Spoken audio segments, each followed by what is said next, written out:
नमस्ते।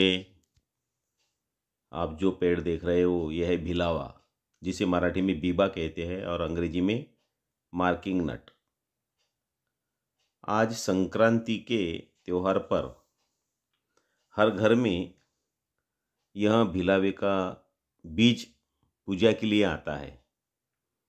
संक्रांति की पूजा विधि में भिलावे के बीजों का और फूलों का बड़ा ही महत्व है। हर घर की नारी इस बीज की पूजा करती है।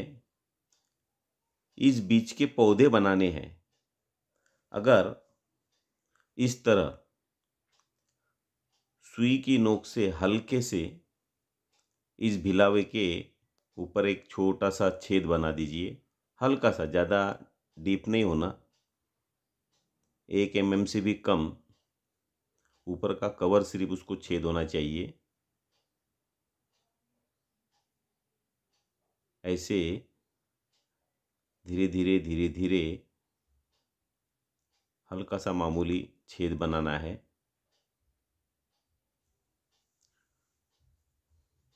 ये ऐसे सीड होते हैं ब्लैक और ब्राउन कलर के।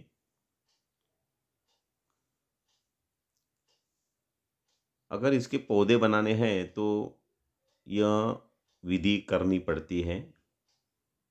उसके बाद गाय का जो गोबर होता है वो गोबर में पानी डाल के उसको पतला करके उसके घोल में ये भिलावे 7 दिन भिगाने होते हैं। छेद करने के बाद इन भिलावों को इस गोबर और पानी के घोल में अच्छे से डुबो दीजिए। पतला घोल होना चाहिए गोबर का। देसी गाय का गोबर है। और फिर इसे मिट्टी में लगाना होता है, कुंडे में। और 6 महीने के बाद, 4 से 6 महीने के बाद देखिए ऐसे पौधे तैयार होते हैं। और इसके जो पत्ते हैं, ये पत्तों का आकार बादाम के पत्तों के जैसा ही दिखाई देता है। ये ऐसे पत्ते होते हैं। और इसकी जो रूट है, इस पेड़ की, इस पौधे की खासियत, ये इस तरह का रूट होता है, मेन रूट। और उसे ये बाजू में दिखाई दे रहे हैं छोटे छोटे एरियल रूट। गाजर और मूली की तरह इसका मेन रूट होता है। ये इसकी खासियत है।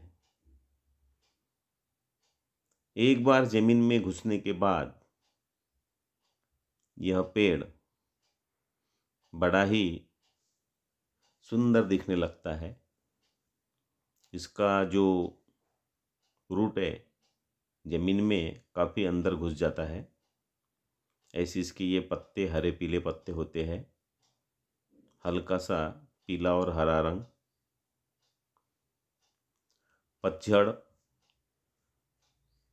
बहुत ही कम पतझड़ होती है। रोजगार देने वाला ये पौधा है। इसे मार्किंग नट क्यों कहा गया?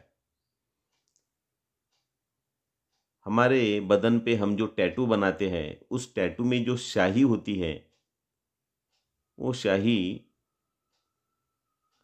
इस मार्किंग नट का जो तेल निकलता है उससे कपड़ों के ऊपर, बदन के ऊपर टैटू बनाने के लिए इस स्याही का उपयोग होता है। पुराने ज़माने में जो बैलगाड़ियाँ होती थी, दरवाजे खिड़कियाँ होती थी, उसके ऊपर भी भिलावे का तेल चढ़ाया जाता था, जिससे दीमक नहीं लगती थी लकड़ी में और बड़े सुंदर दिखाई देते थे। ये देखिए, गाजर और मूली की तरह इसका जो मेन रूट होता है। ऐसे पौधे आप अपने घर में बना के अपने किसान भाइयों को दीजिए। आपको ये हमारा प्रोजेक्ट अगर पसंद आता है तो लाइक कीजिए, अपने साथियों को शेयर कीजिए और ऐसे हमारे इको फ्रेंडली प्रोजेक्ट देखने के लिए हमारे चैनल को सब्सक्राइब जरूर कीजिए। सभी प्रोग्राम इको फ्रेंडली होते हैं हमारे चैनल पर। इस तरह कि ये शूट तैयार होने के बाद या ऐसी तेल की थैलियाँ हमारे घर में पड़ी होती है, उन थैलियों में इन पौधों को हमको तैयार करके हमारे किसान भाइयों को देना है अपनी खेतों में लगाने के लिए। धन्यवाद। यहाँ मैं रुकता हूँ। मुझे आशा है आप हमारे इस प्रोजेक्ट को